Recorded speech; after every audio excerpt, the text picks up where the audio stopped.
Welcome to part one of the Ford Shelby GT500 build-up.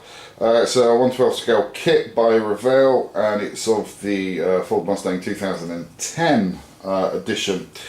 I'm not going to be doing an out-of-the-box review on this kit because most of you guys will know that I've already built one of these kits before for the bladder cancer awareness group build that was hosted by the Styrene Addiction forum.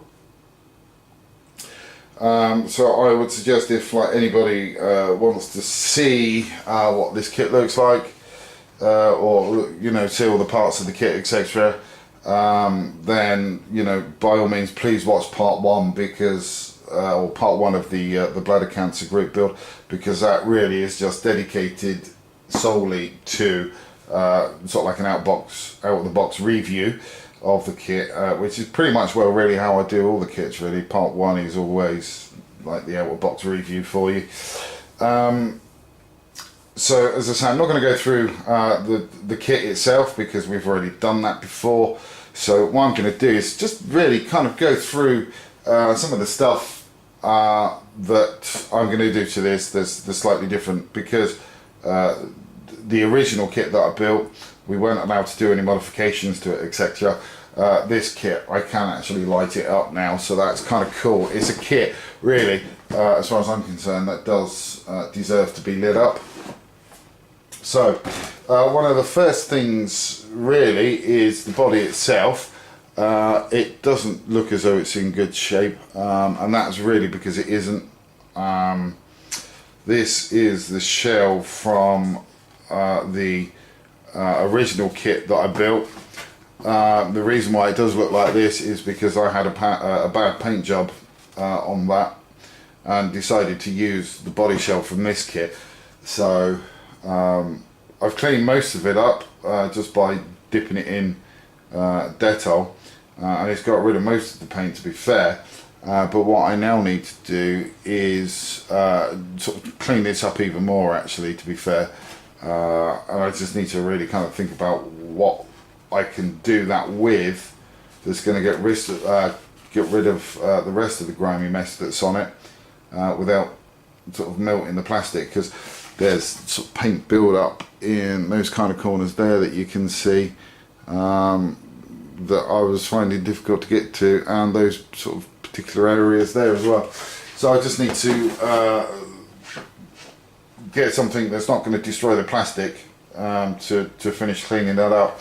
The other thing is we're not putting the standard wheels on there either, because as you remember, the wheels from this particular kit were put on the 1/12 scale Camaro that I've just built for my girlfriend, because those were the wheels that she liked the most.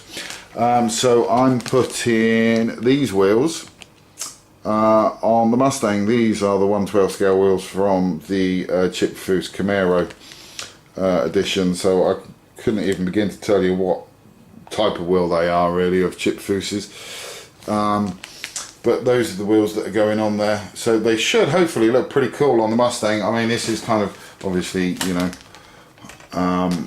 not, you need the tyres on there as well, but it should be kind of cool because they are 20-inch wheels, the same as the other Mustang wheels, so they should look pretty cool by the time you get the tyres on there, etc. Should sort of do the job. Again, with this, we've got all of the decals on there. I mean, most of those I'm not going to be using. All the stripes, etc., will be hand painted. The only things that I will use really are, well, just some of these, whichever one of these, most probably the British ones, because at the end of the day I am in England. And then I will just use some of these. I'm not sure which version of the dials I'll be using there, to be fair, but we'll work that one out as we get to it. So some of the things that I will be doing to this vehicle, if we get the interior out, so excuse me. So on the door cards here, we've got room sort of in this area here to do some mood lighting, either in that part there or down that part there. and then also within that area there as well, we'll be able to get some mood lighting in. It's just, you know, it's one of those things that you find on sort of modern cars these days, that you get the mood lighting on the interior. One of the other things that I'm going to be looking at doing as well is down the footwell as well, get some lighting in underneath there. I'm also going to be using some flocking material for the carpets again on this, because that worked out quite well on the Camaro. I was really pleased with how that turned out. The interior design paint wise is going to be pretty much it is going to be a two-tone, and it's going to be pretty much the same kind of design that we had in the previous Mustang, where you got a darker colour, and then, you know, areas like this part in here, that part in there, the inside part of the bucket seats, etc., are going to be a different colour. The centre console, if I can find it, it's in here somewhere. There it is. So in here, I've cut the channels out already down this side here, and also down that part there, to get mood lighting in as well. You can hopefully see the light sort of shining through those areas there a little bit. So we'll be able to get those done. We've also got some little buttons just there as well, if you can see those. I'm going to remove those and then put a little bit of clear plastic underneath. Once I've got the clear plastic in underneath there, then what I'm going to do is just put those buttons back on the top, so we'll be able to get those lit up. Hopefully when this is in as well, we might get some mood lighting underneath that as well. Not really too sure at the moment whether that's going to work out, but that's what I'm kind of hoping that we'll be able to do. Obviously the dials on the dashboard there, we're going to get those lit up.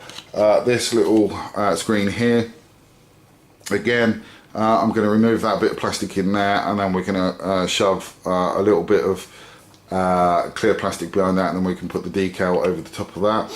These parts here, we should be able to do something with those as well. Not sure what just yet, but we might be able to do something with those in order to help sort of get those lit up, even if it's just sort of drilling little pin pricks into them, so we can sort of get some form of lighting through those. So that'll be kind of cool.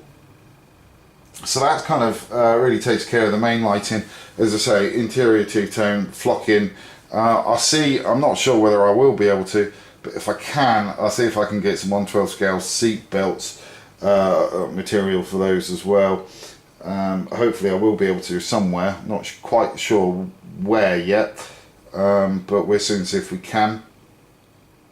One of the other things as well that I'm going to be doing is lighting up the front and rear lights as well, which is always a good idea if you're going to light the car up. But in there, that's one of the front headlamps there. I don't think you're going to see too much detail in there really, because it's quite shiny. But there's enough room in there to get a 3mm, or the head of a 3mm LED bulb in there for the headlamp. In this particular part, we have enough room to get an indicator lens in there in orange, and then you might be able to see it, but there is a trace of an outline that kind of starts at the top, goes down across and in. See if we can pick it up in the light. You might just barely be able to see it there. I'm going to see if I can turn that into some sort of LED daytime running light. Not sure whether we can do that or not, but we'll soon see if we can. Again, the rear lights, we're going to get those to light up. Just need to kind of make sure what colours are what, really, to be quite honest, in there. And then again, we've also got the let's get those in the camera there. There you go, there's one and there's the other. So they're the front fog lights, so we'll be able to get those lit up as well. So again, there's plenty of room for scope in this, so I'm quite happy with that really. I might, and I'm not sure, it's only a might, but I might de-chrome the little Cobras and paint those in the same colour that the stripes are being painted in, but I'm not sure yet. It really does depend. Paint wise for this, it's going to be a pearlescent orange. I'm trying out a new set of paints really, from a company called Zero Paints.